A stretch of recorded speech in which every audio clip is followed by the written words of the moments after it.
আজকে তুমি আনন্দ ফুর্তি করছো, আজকে তুমি ভোগ বিলাসিতায় মত্ত হয়ে আছো। আগামীকাল হয়তো তুমি কবরের অধিবাসী হয়ে যাবে, আগামীকাল হয়তো তুমি মৃত্যুবরণ করবে। হে দুনিয়ার মানুষ, নিজের সুস্থতার ব্যাপারে অহংকার করো না। তুমি কি দেখোনি কোন ধরনের অসুস্থতা ছাড়াও কত সুস্থ মানুষ দুনিয়া থেকে বিদায় নিয়েছে?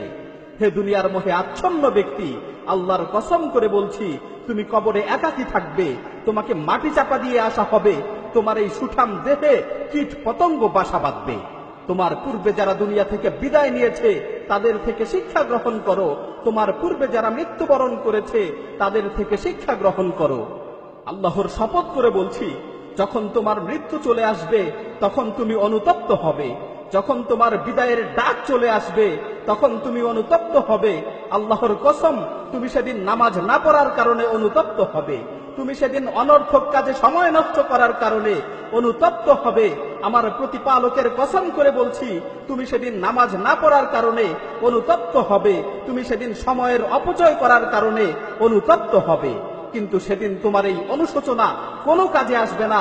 তুমি আফসোস করতে করতে চিৎকার করে বলবে, রব্বির জিউন, রব্বির জিউন লাআল্লি আমালু সালিহান ফীমা তারাকতু। হে আমার প্রতিপালক, আমাকে দুনিয়াতে আবারও ফিরে পাঠাও। হে আমার প্রতিপালক, আমাকে দুনিয়াতে আবারও ফিরে পাঠাও। হে আমার প্রতিপালক, আমাকে দুনিয়াতে আবারও ফিরে পাঠাও, যাতে করে আমি দুনিয়াতে যে ভালো কাজগুলো করে আসতে পারি।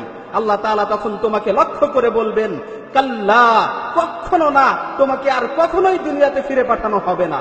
অন্য আয়াতে এসেছে, যখন মানুষ ভালো কাজ করার জন্য পুনরায় আবার দুনিয়াতে ফিরে আসতে চাইবে তখন আল্লাহ তাআলা বলবেন, আওয়ালাম নুআম্মিরকুম, আওয়ালাম নুআম্মিরকুম মা ইয়াতাযাক্কারু ফীহি মান তাযাক্কার ওয়া জাআকুমুন নাযীর ফাযুকু ফামা লিয-যালিমিনা মিন নাসীর। আমি কি তোমাদের দীর্ঘ জীবন দেইনি? আমি কি তোমাদের দীর্ঘ জীবন দেইনি? সেই সময় কারো যদি উপদেশ গ্রহণ করার ইচ্ছা থাকতো তাহলে সে অবশ্যই উপদেশ গ্রহণ করতে পারত। তোমাদের কাছে সতর্ককারীরা এসেছিল, তোমরা সেই সময় তাদেরকে অবহেলা করেছো। সুতরাং জাহান্নামের স্বাদ আস্বাদন করো। আজকে জালিমদের জন্য কোনো সাহায্যকারী নেই। সুতরাং সময় থাকতে পাথেয় সংগ্রহ করো, জীবিত অবস্থায় তওবা করো, জানাজার খাটে শোয়ানোর পূর্বে নিজেকে শুধরানোর চেষ্টা করো। যদি পাথেয় সংগ্রহ না করেই তুমি আখিরাতের সফর শুরু করো তাহলে তুমি অনুতপ্ত হবে। জায়দান নুমাইরি রাহিমাহুল্লাহ তিনি বলেন, যদি মৃত্যুর নির্দিষ্ট কোনো সময় জানা থাকতো তাহলে আমি মৃত্যুর ব্যাপারে নিশ্চিন্ত থাকতে পারতাম যে অমুক সময় আমার মৃত্যু হবে। কিন্তু মৃত্যুর তো কোনো নির্দিষ্ট সময় আমার জানা নেই। আমি কিভাবে নিশ্চিন্ত থাকতে পারি যে আমার মৃত্যু কখন হবে? আমার মৃত্যু কি সকালে হবে না সন্ধ্যায় হবে? শেষ কথা হচ্ছে, তুমি তোমার বিবেকের কাছে প্রশ্ন করো, তুমি তোমার অন্তরকে জিজ্ঞাসা করো, তুমি কি এই অবস্থায় আল্লাহর সাথে সাক্ষাৎ করার জন্য প্রস্তুত? আজকে যদি তোমার মৃত্যু চলে আসে তাহলে তুমি কি মৃত্যুর সাথে সাক্ষাৎ করার জন্য প্রস্তুত? হে মৃত্যু সম্পর্কে উদাসীন ব্যক্তি, আগামীকাল তোমার মৃত্যুর ডাক চলে আসতে পারে।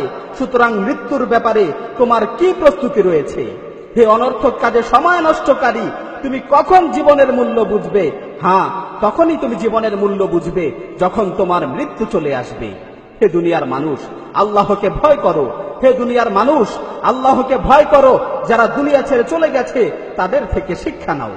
পরিশেষে আল্লাহ সুবহানাহু ওয়া তাআলার কাছে ফরিয়াদ করছি, হে আল্লাহ, আমাদেরকে আপনার দ্বীনের উপর চলার তৌফিক দান করুন, আমাদের মৃত্যুকে সহজ করুন, অন্ধকার কবরের ভয়াবহতা থেকে আমাদেরকে রক্ষা করুন, কিয়ামতের কঠিন মুহূর্তে আমাদের হিসাব নিকাশকে সহজ করুন। রব্বানা আতিনা ফিদ দুনিয়া হাসানাহ ওয়া ফিল আখিরাতি হাসানাহ ওয়া কিনা আযাবান নার। হে আল্লাহ, দুনিয়া ও আখিরাতে আমাদেরকে কল্যাণের জীবন দান করুন এবং আমাদেরকে জাহান্নামের আযাব থেকে রক্ষা করুন।